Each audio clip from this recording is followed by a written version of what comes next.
Friends, welcome to my channel teaching with fun. तर friends, आजच्या व्हिडिओमध्ये बघायचं आहे आपल्याला फ्रॅक्शन। पण फ्रॅक्शन मध्ये काय बघायचंय? मल्टिप्लाय आणि डिव्हिजन म्हणजे गुणाकार आणि भागाकार बघायचे। याच्या अगोदरच आपण पार्ट 1 बनवलेला आहे, त्यामध्ये आपण ॲडिशन आणि सबट्रॅक्शन बघितलेले। आपण बघतोय की फक्त बेसिक बघतोय आणि याच्यापेक्षा डीप मध्ये जायचं आहे आपल्याला, ते नंतर आपण त्याचा पार्ट 3 पण सुद्धा बनवणार आहोत। जे पण त्या अगोदर आपल्याला काय पाहिजे, नेहमी अभ्यासामध्ये सोपं करून जर झालं तर मग आपण अवघड मध्ये जाऊ शकतो। आणि जेव्हा सोपं यायला लागतं तेव्हा मग किती त्या पुढे अवघड स्टेप घेत गेलो आपण अभ्यासाच्या, तर मग ते आपल्याला जास्त अवघड वाटत नाही। त्यासाठी फक्त आपल्याला बेसिक आपण घेत आहोत। तर आता बघा फ्रेंड्स, आज आपल्याला बघायचं मल्टिप्लाय आणि डिव्हिजन बघायचे। काही अवघड नाहीये, व्हिडिओ शेवटपर्यंत बघा जेणेकरून तुम्हाला सगळा अभ्यास लक्षात राहील। आणि व्हिडिओला सुरुवात करण्याच्या अगोदर व्हिडिओला लाईक करा, शेअर करा आणि सबस्क्राइब लवकर करून घ्या। चला मग फ्रेंड्स, आता व्हिडिओला सुरुवात करूया। आता काही एक्झाम्पल आपल्या मनाने आपण कोणतेही नंबर्स घेऊ शकतो, असं नाही की मी जे दिलेलं आहे तेच आपल्याला अभ्यासाला येणार आहे, तसं काही नसतं। कोणतीही संख्या आपण इथे घेऊ शकतो।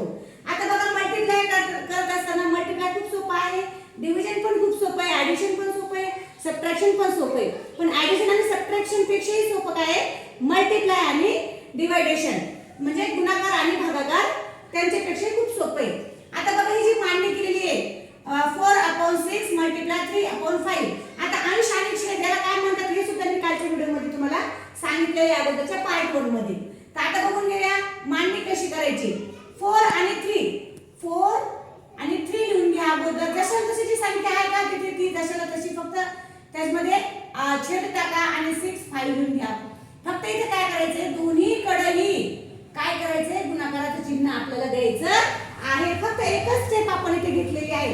ही संख्या जशाला तशी लिहिली, ही संख्या जशाला तशी लिहिली, फक्त इथे एकच मल्टिप्लायचं चिन्ह दिलेले आणि इथे फक्त 2 दिलेले आहेत, आहे की नाही? एक खालच्या खाली आणि एक वरच्या वर सेपरेट ठेवले। आता ही झाली आपली पहिली स्टेप झाल्याच्या नंतर इक्वलचं चिन्ह पुढे समोर देत जायचं आहे। मग आता याचं काय करायचं, आपल्याला मल्टिप्लाय करायचे, गुणाकार करायचे। मग 4 चा टेबल 3 पर्यंत म्हणायचंय, किंवा मग 3 चा टेबल तुम्ही 4 पर्यंत म्हणू शकता, मग एकच आन्सर येणार आहे की नाही? मग 4 चा टेबल जर आपण 3 पर्यंत म्हणतो, मग 4 1 4 4 2 4 3 12, मग इथे आपल्याला आन्सर भेटलं 12। अपॉन म्हणजे भागाकाराचं, याला भागाकार पण म्हणतात, 12 भागिले जी खालची संख्या आहे त्याला मराठीमध्ये तसंही म्हणतात, आणि इंग्लिश मध्ये 12 डिवाइडेड बाय ती आता जी संख्या येईल ती आपण लिहू शकतो। मग आता 5 चा टेबल 6 पण त्याचा सुद्धा मल्टिप्लाय करायचा आहे, वरच्या संख्येचा पण मल्टिप्लाय, खालच्या संख्येचा पण मल्टिप्लाय। मग 6 5 चा म्हणा किंवा 5 6 चा म्हणा, त्याचा आन्सर काय येणार? मग 6 5 30 किंवा 5 6 30। हे झालं आपलं गणित आणि हे झालं आपलं उत्तर।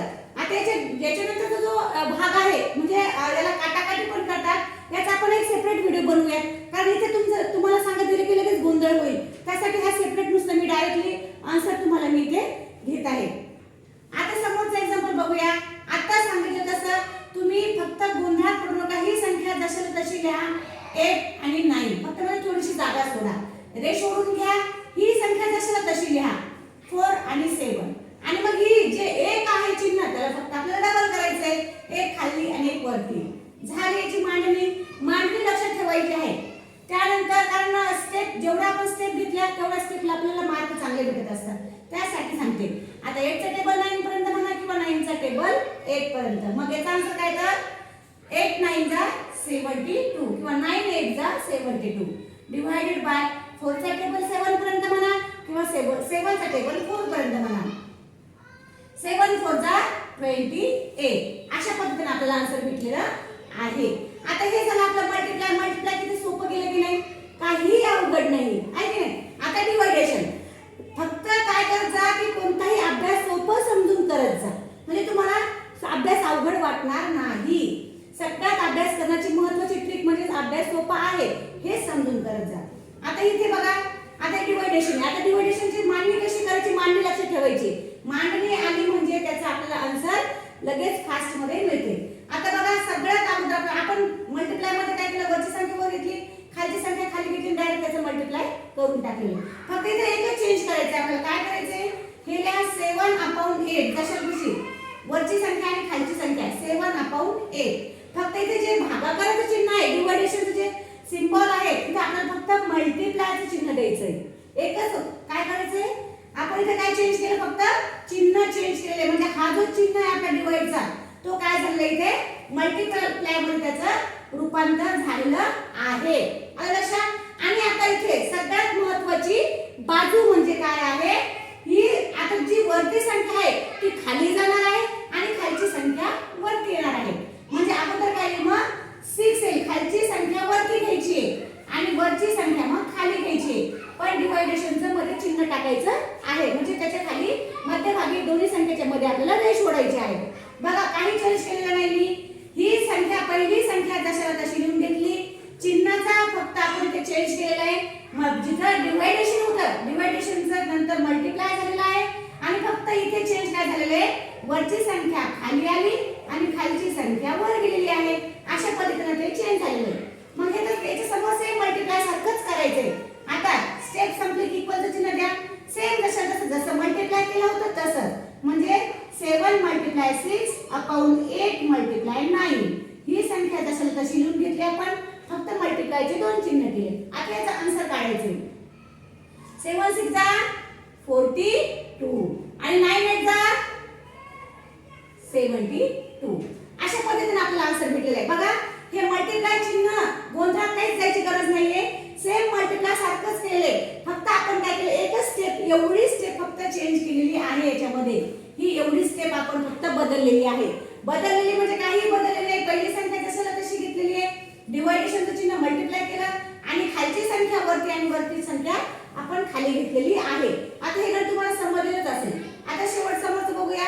आणि आता आपल्याला मी काय सांगितलं पुन्हा सांगते, पहिली संख्या जशाला तशी लिहून घ्या, आहे की नाही. नंतर चिन्ह चेंज करायचं आहे आपल्याला, फक्त डिवायडेशनचं झालं मल्टिप्लिकेशन आणि आता खालची संख्या वरती आणि वरची संख्या खाली घ्यायची आपल्याला, म्हणजे 5 गेले वरती आणि 6 आले खाली, आहे की नाही. त्यानंतर इक्वलचं चिन्ह टाका. आता पुन्हा 5 मल्टिप्लाय 5 घ्या, ही संख्या जशाला तशी मल्टिप्लाय टाकून आणि 9 मल्टिप्लाय 6 घ्या. स्टेप संपली. आता डायरेक्ट याचं मल्टिप्लाय करायचं. 5 5 चा काय होता 25 आणि 9 6 चा काय होतात मग 54. 9 चा टेबल जर येत नसेल तर 6 चा टेबल म्हणत जा, जेणेकरून तुम्हाला ते आन्सर लगेच कळेल. पुन्हा कोणाला 9 चा टेबल येत नाही पण 6 चा टेबल मात्र नक्की येतो. मग 6 चा टेबल तुम्ही 9 पर्यंत म्हणत जा, म्हणजे तुम्हाला आन्सर घ्यायला सोपं जाईल. तर अशा पद्धतीने आपल्याला हे गणित करत जायचे आहे. जर तुम्हाला काही अवघड वाटत असेल तर मला कमेंट्स करून सांगत जा. मी आणखी तुम्हाला याच्यापेक्षाही आणखी थोडंसं सोपं करून सांगत जाईल दुसऱ्या आपल्या व्हिडिओज मध्ये. आता याच्यानंतर डीप मध्ये जायचं म्हणजे आपल्याला थोडंसं अवघडपणे घ्यायचं, फक्त काटाकाटीचं घ्यायचंय. ते सुद्धा मी तुम्हाला अगोदर छोट्या गणितापासून समजून सांगेल आणि नंतर मग समोरचे गणित घेत जाईल. तर फ्रेंड्स, व्हिडिओ आवडला असेल तर माझ्या व्हिडिओला लाईक करा, शेअर करा, कमेंट्स पण करून सांगत जा आणि सगळ्यात महत्त्वाचं म्हणजे सबस्क्राईब करत जा, जेणेकरून तुम्हाला व्हिडिओज लवकर मिळत जातील. पण एक सांगायचं आहे शेवटचं, की ज्यांनी माझ्या व्हिडिओला सबस्क्राईब केलेले आहेत त्यांचेही खूप खूप धन्यवाद आणि जे सबस्क्राईब करणार आहेत त्यांचे सुद्धा खूप खूप मनापासून धन्यवाद मानते मी.